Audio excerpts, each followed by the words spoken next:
I wish I could say this was just Michigan gardening, but unfortunately a lot of you are going through this mid-May polar vortex. This was not what I planned. Next day, back out in the garden, I waited till the midday sun was up, and I'm gonna do 2 more things to really protect just some crops that while they're cold hardy, they can incur some damage during a deep freeze like we're expecting to get.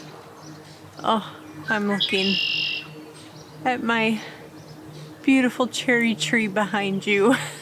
There's no way I can protect it. It's too big. And sorry, cherries.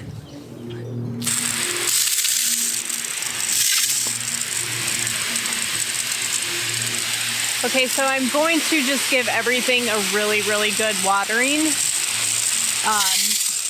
Midday. If you caught my last video, I said don't water midday. Except in, let me turn this off. Except in conditions like this, where you're threatened with a hard frost or a freeze. Watering your garden in the midday, the sun will warm up that water. It will protect the roots. And just be another added layer of protection. So these are my potatoes right here. Potatoes are one of those,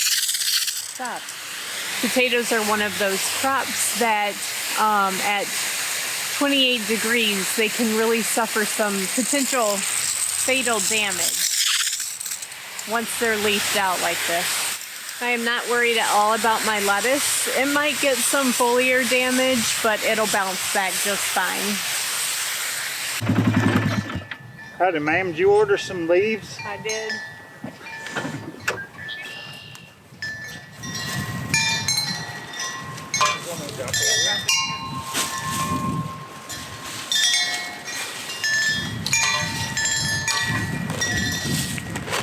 So the plan is Todd is going back out to the bees where all of the leaf bags were that protected them from the winter. Bringing them up here, I'm gonna cover my potatoes.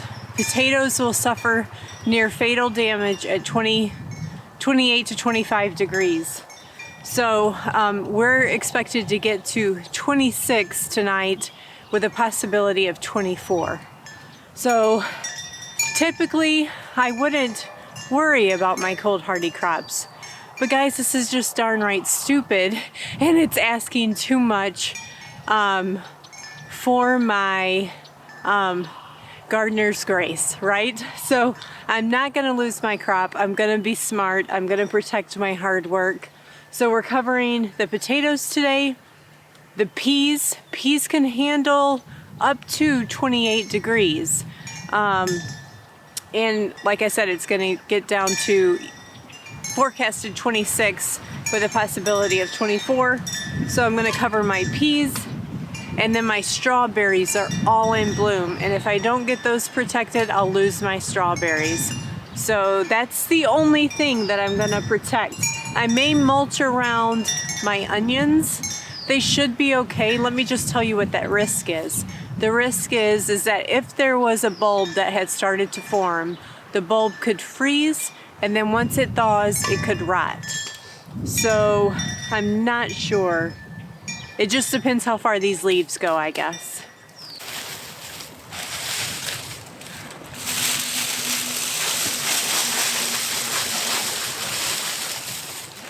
The last thing I'm doing is I'm covering my strawberries now with a blanket. Only because they have the blooms on them already. And guys, I save so much money every year raising my own strawberries that I don't want to lose them. Todd's over now getting ready to cover the blueberries. But let me wrap this up and I'll tell you guys what all I did as a summary here in the garden. I wish I had my phone on me so I could look back. Honestly, it couldn't have been more than 10 videos ago. Somewhere within the last 10 videos, if you go look back, I have a video talking about the benefits of cold hardy crops. Don't be afraid. Don't be scared. Don't listen to anyone telling you you can't. Oh, and here's the thing. You don't have to put up frost cover. you don't have to put up row covers.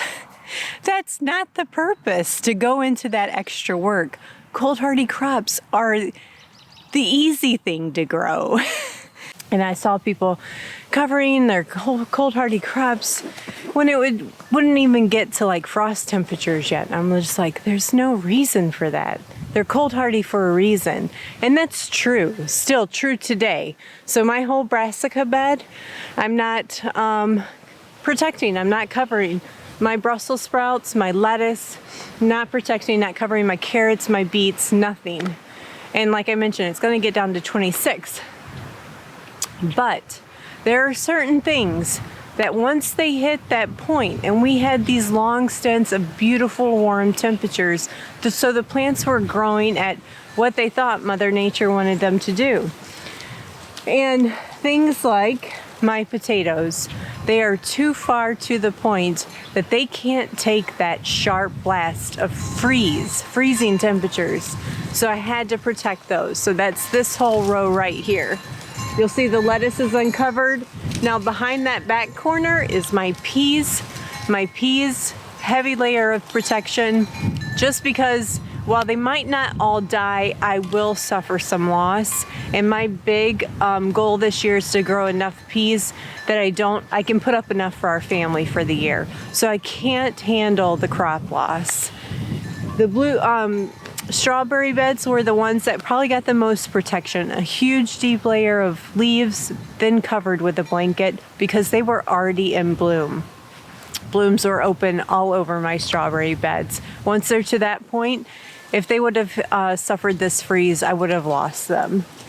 And then the last thing that I did is, I don't know if you guys can see the raised beds right there down both sides are my onions.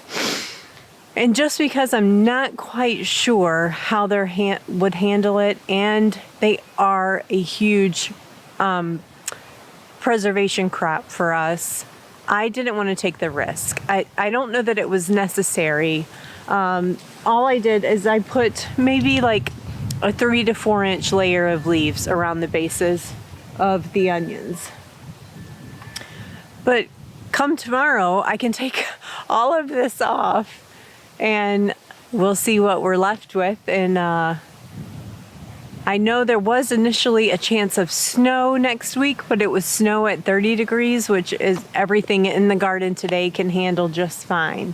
But let's go check in with Todd now and we'll discuss how we're protecting those blueberries. Okay, so right here behind me is one of our blueberry bushes. Let me zoom you guys in and see if you can see this better. So just loaded in early blossoms. So they're not quite open yet, but Todd just went back up to the house to grab a whole bunch of our extra blankets and sheets. Keep a bag up in your attic, in your basement, in your garage for times like this. So he went to go grab that. It's huge, a huge bag, and we're gonna get these covered. Now, I lost my sheet off my peach tree the other day. It blew off, and I think I've lost the peach blossoms. I didn't catch it in time before it froze. So I took that sheet and I moved it onto my apple tree. After my last video, I did do some research, and just out of protection, I am going to go ahead and protect my 2 Granny Smiths that are in bloom. So, guys, like I said, there's cold hardy, and I truly believe in taking advantage of cold hardy crops. But then there's just stupid temperatures that come along once every 50 years and just don't make sense. And in those times, I'll be more than happy to eat crow and eat my words and protect my crops. So I hope you guys are doing the same thing. And if you haven't had to do this, maybe at least this puts something in the back of your mind on what you should do in case of an event like this. When we wake, hear the birds and see the sun. Side by side, our fears are done. Oh, the good times just begun.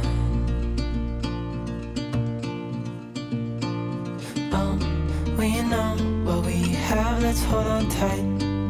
Found what we're looking for in life. Call it's crazy, but things are finally right. With you and I, the future is bright. I almost forgot my green stalk garden planter. And I have, well, I should just take you guys and show you guys what's growing.